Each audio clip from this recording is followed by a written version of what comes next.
about the different Muslim empires that developed throughout the centuries after Muhammad's death. And two of those empires were the Umayyad and the Abbasid caliphates. And so we're going to spend some time today in this presentation just talking about some of the different aspects of that culture and some of the scientific and mathematical and architectural accomplishments. So Muslim culture, Muslim society was based on four different social classes. The first was those who were Muslims, who were born Muslim at birth, so native Muslims, so to speak. The second class, right below them, were converts to Islam, right? And so anyone who wanted to could convert to Islam. They were not forced to during this time period, but there were benefits to it. If you converted to Islam, you did not have to pay a certain tax, which was a potential economic benefit to converting to the faith. The third level were the people known as protected people, so the third class in Muslim society. And those were Christians and Jews. So those people of the book, people of the book as it's called, people who were monotheistic and who held some sort of connection to Islam, right? So for example, Muslims, Christians, and Jews all view Abraham as the father of their traditions, right? All three see Jesus at the very least as a prophet, right? And so a lot of similarities between these religions, so they were considered protected people. On the bottom level were slaves. It was a slave-owning society, and these had to be non-Muslims. If a slave was Muslim, a slave could not be Muslim. So that's the kind of the four main social classes of the Islamic empires and caliphates that developed after Muhammad. The role of women in Islam is interesting because there's kind of two ways to look at it. The first way is how they were viewed in religious terms, right? And religiously, they were seen as equal with men in God's eyes. So God viewed men and women as equals. That doesn't mean they were treated equally, though, here on earth, right? And that seems to be the same with kind of a lot of traditions. Women are not treated equally, and the same goes for Islam. But they did have some certain property rights and economic rights that their counterparts and people there alive during the same time in places like Europe did not have. And so there were some certain advantages to being a woman who was Muslim. However, they were still expected to be obedient to their husbands or their fathers, right? The male head of the family, whoever that might be. So they had certain protections and rights that other women in Europe did not have. They were certainly not equal economically or socially. And then over time, even into the modern era, certain groups of Muslims forced women to live more and more restricted lives. So, for example, in Muslim countries, say like Afghanistan, or the Taliban were in charge of Afghanistan, women had to have their entire bodies covered, not just their head or certain parts, dressing modestly, but their entire body had to be covered, right? So these certain ways of restricting women's freedoms and rights. We mentioned this in the previous Zoom, some of the important major Muslim cities, and that were the centers of all these different civilizations, the different caliphates that developed. So the city of Córdoba, which was Al-Andalus, the capital of Al-Andalus, the Umayyads originally controlled that area, and then when the Umayyad dynasty fell and the Abbasids took over, there was actually a group of Umayyads who maintained control of Spain. So they were based out of the city of Córdoba. In Egypt, in the Fatimid Caliphate, you have Cairo. The Abbasids settled in Mesopotamia, and their capital was the city of Baghdad, which is still the capital of the modern-day country of Iraq today. Mecca, right, the birthplace of Islam, the home of Muhammad, right, and the Kaaba, and the most important center of Islam. It's where Muslims have to go for their Hajj once in their lifetime. That's in Saudi Arabia, modern-day Saudi Arabia, the Arabian Peninsula.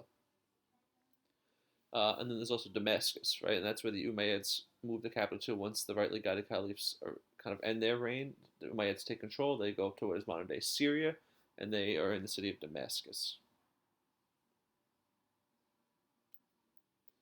And now transitioning to the contributions, right, of these Muslim caliphates and people. One of the main areas of focus is in architecture, right? There's pretty distinctive Islamic architectural features. We're going to look at some images in a minute. but they are domes, so dome structures, large rounded roofs. Minarets, which were these towers that are attached to mosques, right? Mosques are the place, the house of worship for Muslims, and the minarets were actually tall towers that someone would go up to and sing a song, right, to call people to prayer. So 5 times a day you would hear this calling, and that's how people knew when to come and pray. They also, adapting with the Romans, developed and the Egyptians, right, the use of arches um, to help support larger structures. So this is an example of a what was once a Christian church but has been converted into a Muslim mosque. It's called the Hagia Sophia, which in Greek translates to holy wisdom, and that was a church built by the Emperor Justinian in the Byzantine Empire. But eventually the Ottomans take control of Constantinople, and they are Muslim, and they use it as a church. I'm sorry, as a mosque. And so you can see here that there's dome structures, right? That was actually from the Byzantines, right? So the Muslims adapted that from the Christians. But they added on, if you see in the left hand side of the picture, these tall towers. They constructed these tall minarets later on. This is the inside of the Hagia Sophia, and it's interesting because now it's more like a museum and a tourist destination. So in recent times, they've actually uncovered some of the Christian depictions. So if you look up in the center of the photo, you could see a picture of Jesus, right? That obviously was not there when it was being actively used as just a mosque. When the Muslims took over, they painted over all the depictions of Jesus and religious figures because Muslims don't believe in depicting human or divine forms. But they do use calligraphy as their artistic, as a form of art. And so that's those black circular discs that are hung up. Those are typical Islamic art. It's calligraphy, Arabic writing, um, and that's what they decorate their buildings with. This is across the way in the same city as Istanbul. It's called the Blue Mosque, Suleiman's Mosque.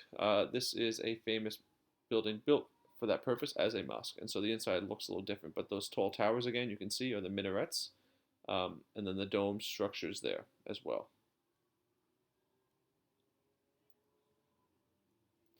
And inside you have this artwork, right? You can notice some calligraphy up in the up right-hand corner. You can see some calligraphy, but all these other paintings, right? Another common architectural and artistic form for Islam was making shapes, geometric shapes, and circles and things like that. And so it's pretty impressive, beautiful looking artwork there as well. So this is the inside of that blue mosque in Istanbul.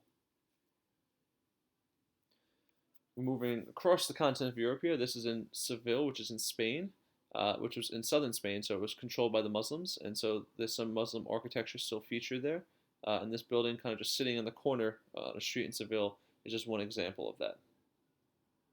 The colors are kind of Middle Eastern vibe that you get from those. Same is true for this great mosque, right, which was built actually in Córdoba, the center of Muslim Spain, right? And so they used all these beautiful arches with double arches, and this was the main prayer room for that mosque. And lastly, in Jerusalem, right, also a very important site for Muslims as well as Christians and Jews, right? This is the Dome of the Rock. This is built over where the Temple of Jerusalem used to stand. But again, you can see the important dome feature there and other similar artistic depictions on the side that you saw in the Blue Mosque. In addition to architecture, they have a lot of important contributions for math and science and philosophy. A lot of these things that we take ourselves, for example, algebra, comes from Arabic. They rely on scientific observation and experimentation, the scientific method, not just kind of assuming things, but experimenting and finding and observing. It was a Muslim scholar, Al-Khwarizmi, who believed that math is the basis of all knowledge, that anything had to be understood through math, right? So that's important for things like physics and chemistry later on, right? That using math as a basis for it. A man named Al-Hazen wrote a book called Optics, right? And he posited this new theory, put forth this new theory that said rays do not pass from objects to the eyes, not from the eyes to the objects, right? So it's completely changing how people understood how people see, right? Which might not seem like something important to us, but it has a lot of important consequences. And also in the realm of philosophy, a man named Averroes, and he tries to bring in Greek and Western philosophies like Plato and Aristotle into Islam. So taking the religious beliefs of Islam and kind of reconciling them with Plato and Aristotle. And this is really important because a few centuries later, Christians do the same thing. Uh, Most famously, St. Thomas Aquinas, right? Kind of mimic this practice that the Muslims do, right? Melding all these different things together. All right, so you're gonna now go onto the harbor and look at the new assignment that's been posted in the Muslim World folder and work on that for the next time we meet together.